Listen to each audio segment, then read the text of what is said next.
guys, it's Slim Polak here. So today you see a KTM 1190 Adventure in a nice orange color.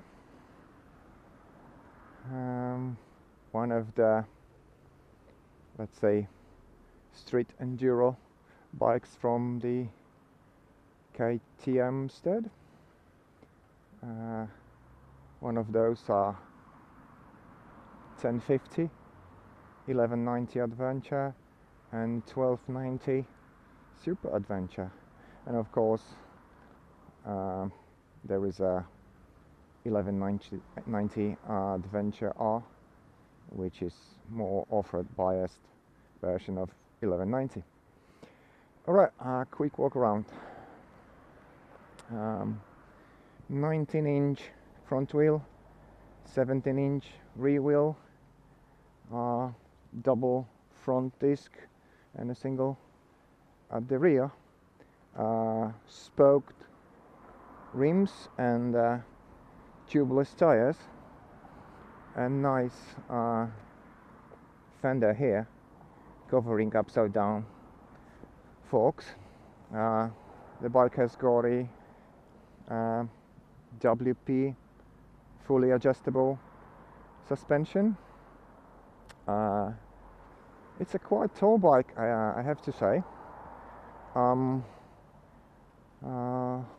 5'10", which in the new money is more or less 179 centimeters. And when I sit on the bike, I'm on the tippy toes. So as far as I remember, the minimum seat height is 86 centimeters, and could be adjusted, I think, 1.5 centimeter higher. So that actually 86 centimeters is the lowest seat. The seat is divided between the rider and passenger. Right, the bike has got an adjustable screen. I was not able to adjust it on the way.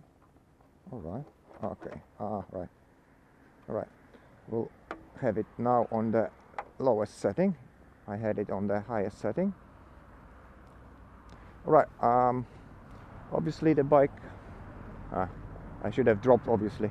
Anyway, bike has got the, as you may suspect, 1195cc V-twin engine. It has 150 brake horsepower, and that power could be reduced to 100 brake horsepower in two modes, which I'll try to describe a little bit later on. Nice big and nice sounding muffler.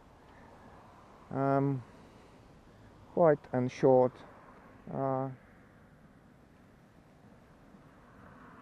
rear LED indicators there. Let me have a look.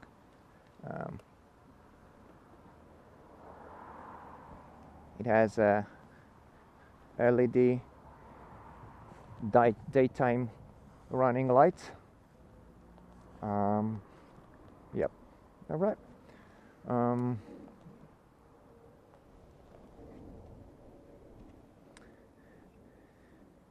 So it's quite rare bike. Rare in a sense that it has the combined ABS and cornering ABS. Combined ABS means that once you use the front brake, some of the force is as well applied to the rear brake, which is quite good, I would say. And the cornering ABS means that the bike has a lean sensor. So when you lean to the left or to the right, it detects, let's say, the lean angle, and so it probably can adjust the pressure that is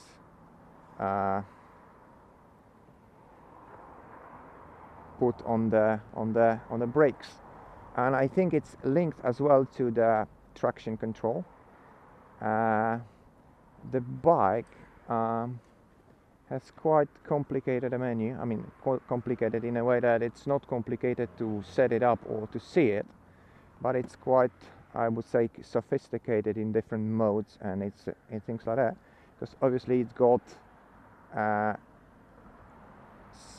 semi-automatic or whatever, fully adjustable suspension, as you can notice here. You've got connectors for the front forks here, and there's nothing to adjust the rear. The rear as well is adjusted electronically. So let's have a look. So you can have you see, quite nice dash. You've got all the settings here. Alright, I have to confirm that this bike is due to the servicing days. Right, so you see, you've got all the different settings here. What can we see here? Alright, trip meter, first trip meter. Alright.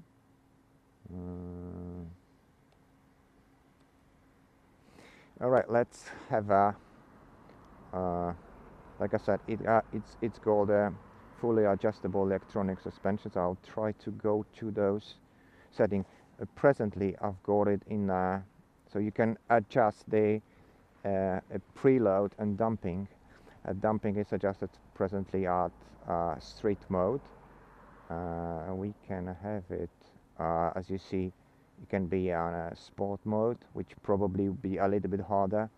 A street, rain and off-road. As far as I remember, on the off-road mode, it reduces the power to 100 brake horsepower and disables the ABS and traction control, I think, just on the rear wheel.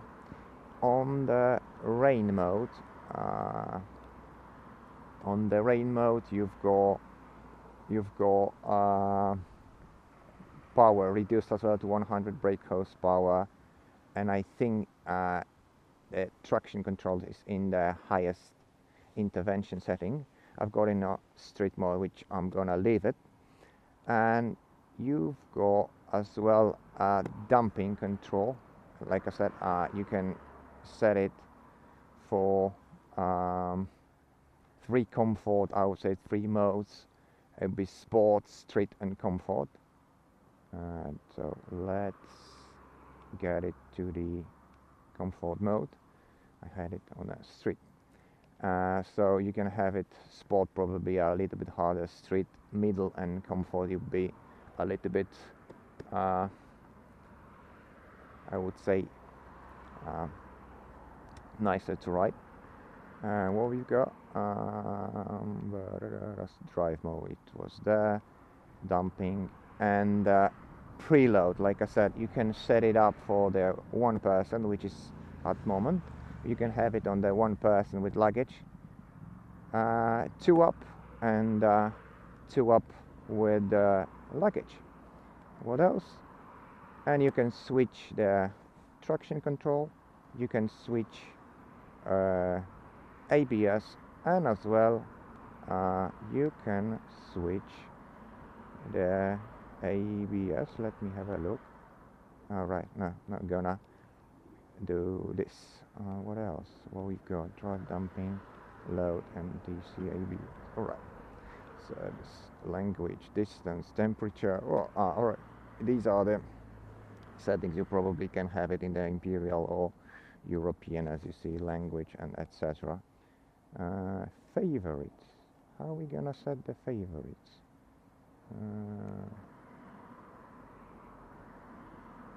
Alright, okay. You can set up different settings. So for example, we've got a average fuel consumption, which is now 49 miles per gallon.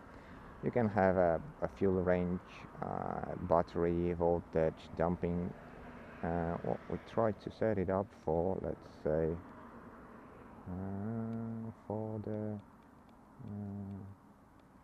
well,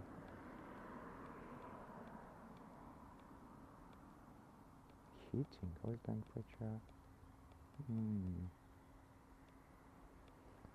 I'm just looking for the instant consumption. I cannot find it. So let's have a look. What's the air temperature? Ooh, 20 degrees in the UK. Nice weather. All right. Okay. And as you see here, we've got a analog tacho and a digital speedo with the gear indication, with the mode seen here, time, and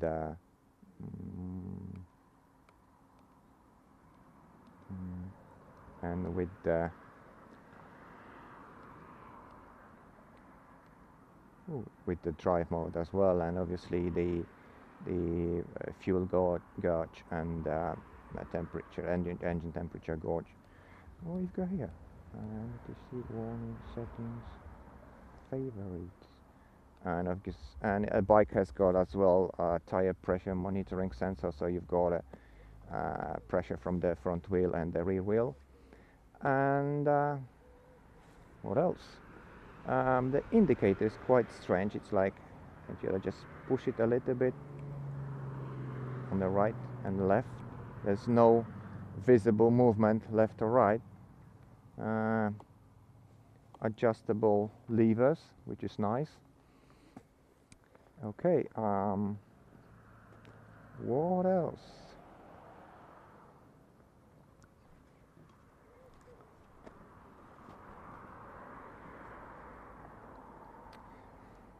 If someone is more off-road interested, obviously it's a 1190 Adventure R available with 21-inch front wheel and 18 rear wheel.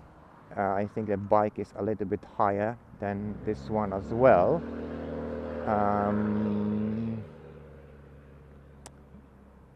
It's got the crush bars in a standard as well, so a little bit different bike, and obviously more off-road orientated bike. This one is, I would call it street enduro or the travel enduro. A nice thing is here we've got there is a 12-volt cigarette outlet charger. It's like a small compartment for something. All right. I got it a little bit dirty, so excuse me for that. Oh, the seat is quite warm now.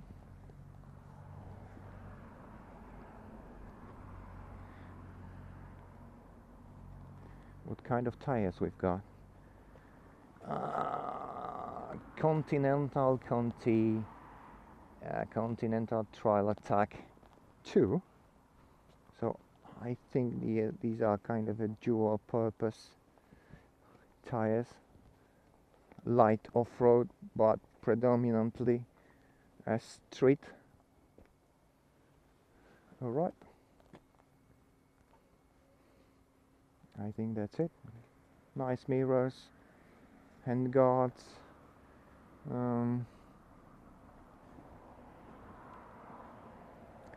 yep.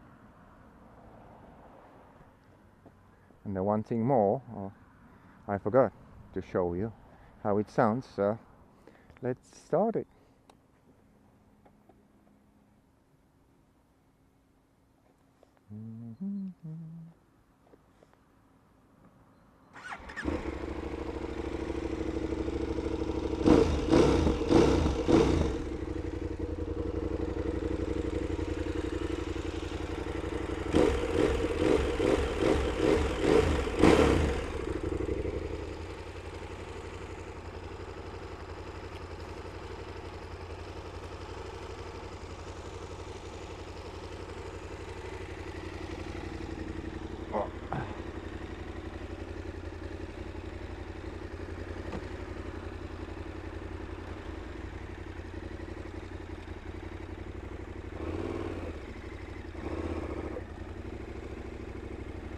we'll check how it handles.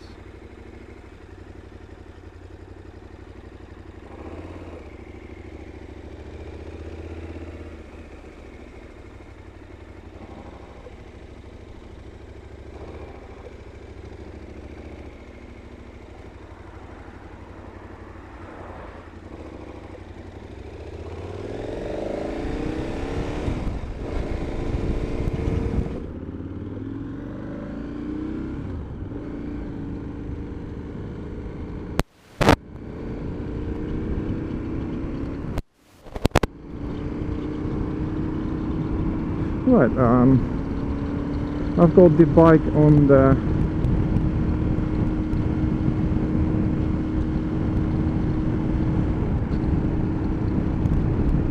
bike on the range setting actually, which reduces the power to 100 brake horsepower.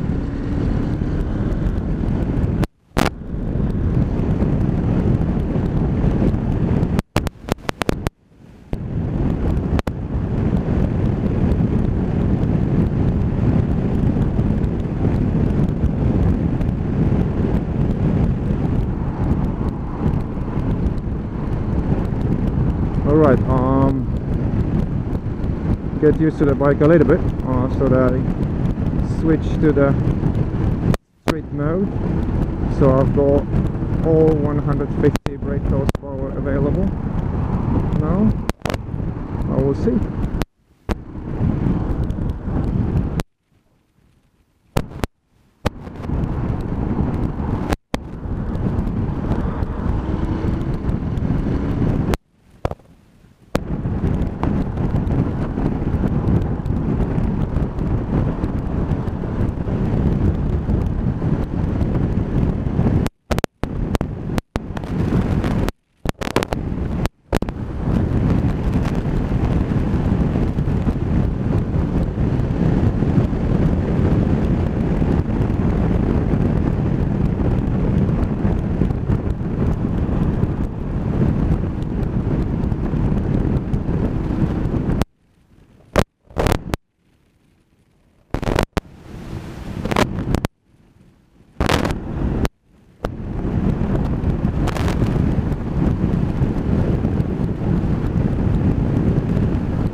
So what we've got here is quite clear and nice dash.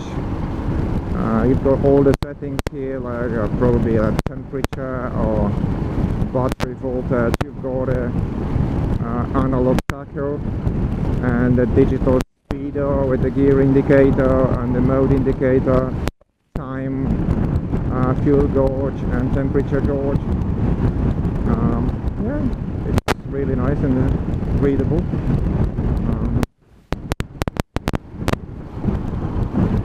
Mirrors are fine. I'm rubbing a little bit side panels with my knees, but well, probably I'll get used to that after some time. Right, we are leaving a motorway now.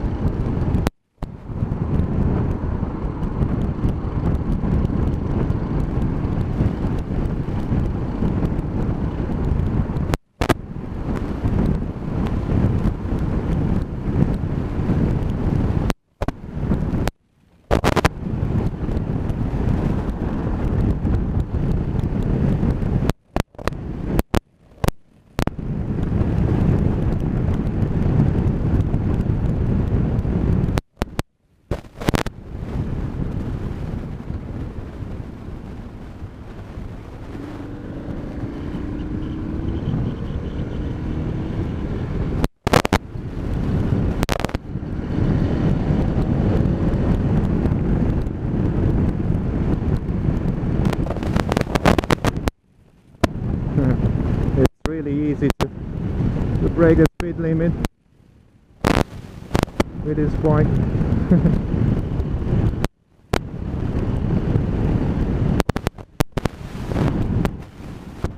It's got the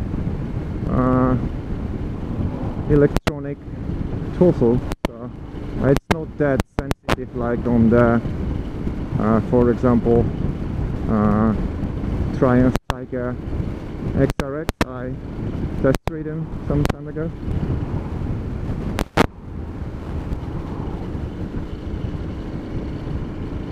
So it's okay for me.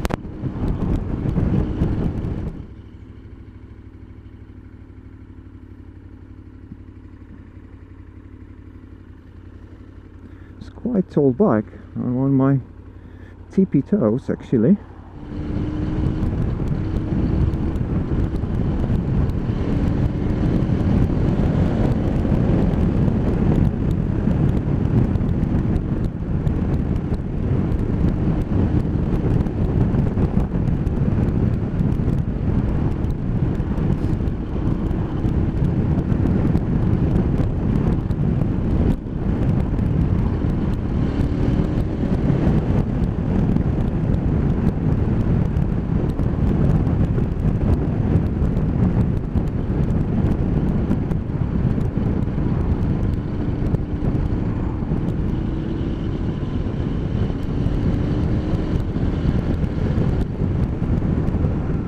Position is quite nice and comfortable, quite similar to actually position I've got on my NC750X, so that's quite similar for me. Speed limits.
Right, nice roads. However, we've got some traffic today. It's a Saturday, so people are probably going for shopping and things like that.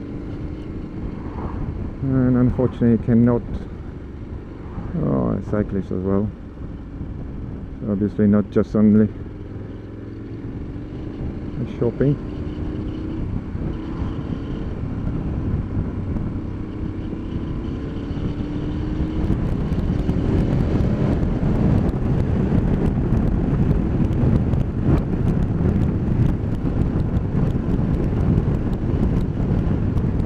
It's a pleasure to overtake having that bike actually.